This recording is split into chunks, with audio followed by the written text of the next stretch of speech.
ng sabaw. Sinigang.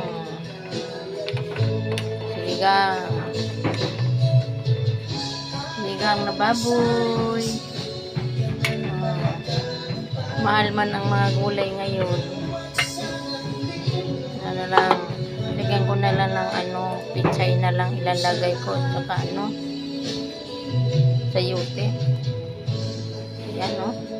Sana lang, bahala kay sabaw. Basta masarap. Ayan. Yan, sinigang.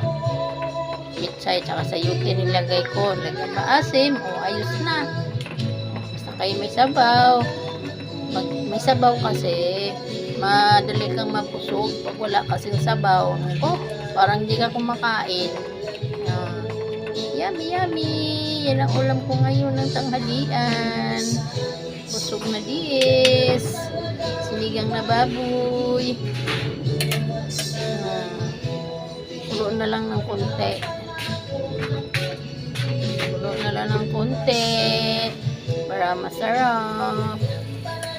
Hapok lang yung gulay ko. Alright.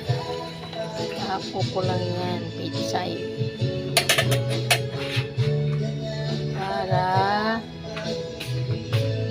Para hindi mag-overcook.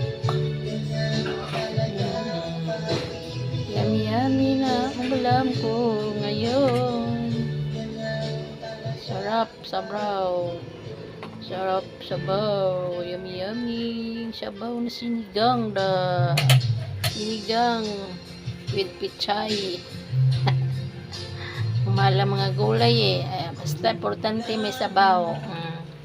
Okay na yan. Sarap na yan. Bye-bye. Still watching. Bye-bye. Pa na. Patay.